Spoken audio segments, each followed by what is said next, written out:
আসসালামু আলাইকুম, সবাইকে স্বাগতম। আশা করি অনেক অনেক ভালো আছেন। আজকের ভিডিওতে আমরা বাস্তব সংখ্যার এমন 6টি বৈশিষ্ট্য শিখব, যে 6টি বৈশিষ্ট্য শিখলে আপনারা বাস্তব সংখ্যা রিলেটেড অনেকগুলো প্রশ্নের উত্তর দিতে পারবেন।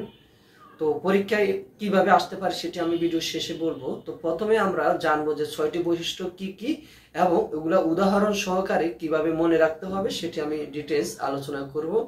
সেজন্য আশা করি না টেনে পুরো ভিডিওটি অত্যন্ত মনোযোগ সহকারে দেখতে হবে।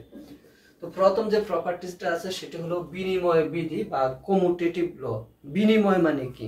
পারস্পরিক বিনিময়, অর্থাৎ যেমন বাংলা সিনেমার একটি গান আছে যে তোমার আমার মন বিনিময়, মানে কি পারস্পরিক মন বিনিময়। এ বি এর জায়গায় বি এ এর জায়গায়, যেমন A plus B equals to B plus A, আবার A B equals to B এ।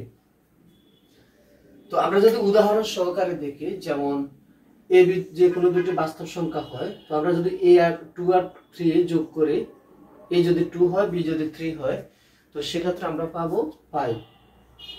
আবার 3 আর 2 যোগ করলে আমরা 5 পাবো, অর্থাৎ এ প্লাস বি আর বি প্লাস এর সেম রেজাল্ট।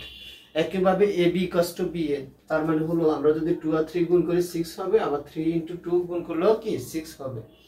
এটি হলো বাস্তব সংখ্যার বিনিময় বিধি বা কমিউটেটিভ ল। তাহলে আমরা এখন ক্লিয়ার এটা।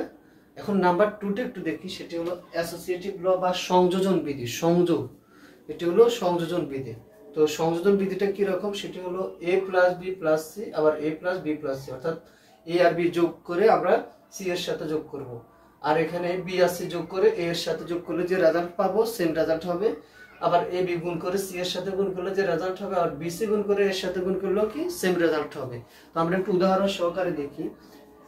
এবিসি, যদি এবিসি 2 3 4 হয়, তাহলে আমরা লিখতে পারবো 2 প্লাস 3 প্লাস 4 কত হয়? 3 2 5, 5 আর 4 কত হয়? 9। একইভাবে এ প্লাস বি প্লাস সি, অর্থাৎ 2 প্লাস 3 প্লাস 4, 4 প্লাস 3 7, 7 প্লাস 2 9, তাহলে আমরা এটা লিখতে পারি।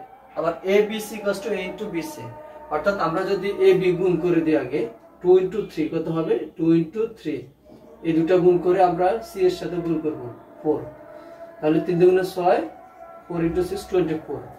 একইভাবে a ইনটু বিসি, অর্থাৎ আমরা বি আর সি গুণ করে, অর্থাৎ 3 আর 4 গুণ করে 2 এর সাথে গুণ করব, সেটাও কিন্তু 24ই হবে। 3 4 12, 12 দুগুণে কত হয়? 24 হয়। দ্যাট মিন্স এটি হলো বাস্তব সংখ্যার ক্ষেত্রে সংযোজন বিধি বা অ্যাসোসিয়েটিভ ল। আমরা উদাহরণ সহকারে মনে রাখবো, তাহলে সহজে মনে থাকবে। এরপর হলো বন্টন বিধি বা ডিস্ট্রিবিউটিভ ল। বন্টন, ডিস্ট্রিবিউট করা, যেমন a into B plus C, আবার A B plus A C, একবার এ বি এর সাথে গুণ, আবার এই একবার সি এর সাথে গুণ। যেমন আমরা যদি লিখি যে 2 ইনটু 3 প্লাস 4, তাহলে 2 ইনটু 3 প্লাস 2 ইনটু 4 কত হয়? 3 4 12, 3 প্লাস 4 7, 7 ইনটু 2 কত হয়? 14। এখানে হবে 6, এখানে হবে 8, সেটাও কিন্তু 14 বা 14 হবে। এরপর হলো নাম্বার 4 হলো আবদ্ধতা বা ক্লোজার প্রপার্টিস। এটি হলো বাস্তব সংখ্যার ক্ষেত্রে যদি আমরা দুইটা বাস্তব সংখ্যা যোগ করি সেটিও কিন্তু বাস্তব সংখ্যা হবে, আবার দুটো বাস্তব সংখ্যা যদি গুণ করি সেটাও কিন্তু বাস্তব সংখ্যা হবে। যেমন 2 আর 3 দুটোই বাস্তব সংখ্যা, 2 আর 3 যোগ করলে আমরা 5 পাবো, সেটাও বাস্তব সংখ্যা। আবার 2 3 গুণ করলে 6 পাবো, সেটাও কিন্তু বাস্তব সংখ্যা।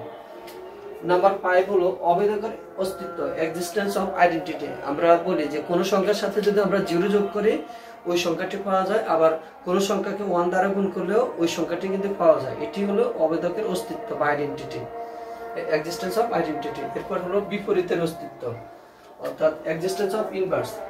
কোন একটা সংখ্যাকে যদি আমরা তার বিপরীত সংখ্যা দ্বারা যোগ করি সেটাও 0 হয়, আবার কোন একটা সংখ্যাকে তার বিপরীত সংখ্যা দ্বারা গুণ করলে, যেমন 5 ইনটু 1/5, সেটাও কিন্তু 1 হয়। অর্থাৎ কোন একটা সংখ্যার সাথে যদি তার বিপরীত সংখ্যা যোগ করি সেটা 0 হবে, আবার কোন একটা সংখ্যাকে যদি আমরা ওই সংখ্যার বিপরীত দ্বারা গুণ করি সেটা কিন্তু 1 হবে।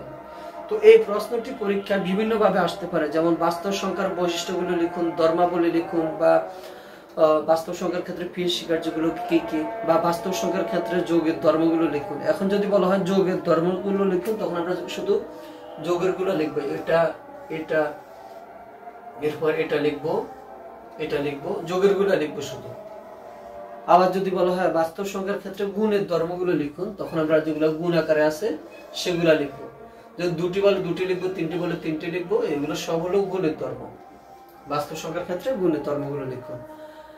আবার বলতে পারে যে বাস্তব সংখ্যার ক্ষেত্রে বিপরীতের যে ধর্ম আছে সেটা লিখুন, অর্থাৎ একটা সংখ্যাকে তার বিপরীত সংখ্যা দ্বারা গুণ করলে কি হবে, 1 হবে, আবার তার বিপরীত সংখ্যার সাথে যোগ করলে সেটা 0 হবে।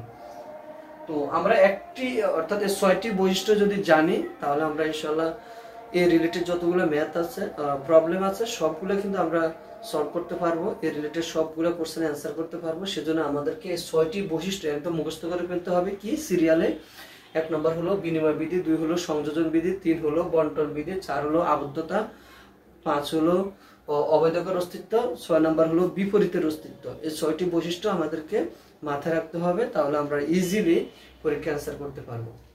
তো ভিউয়ার্স, আজকে এতটুকুই। ভালো লাগলে অবশ্যই লাইক কমেন্ট শেয়ার করবেন, আর আপনাদের যদি কোনো বিষয় জানার থাকে সেটি অবশ্যই আমাদের কমেন্ট বক্সে লিখে জানাবেন। সবাই ভালো থাকবেন। আল্লাহ হাফেজ।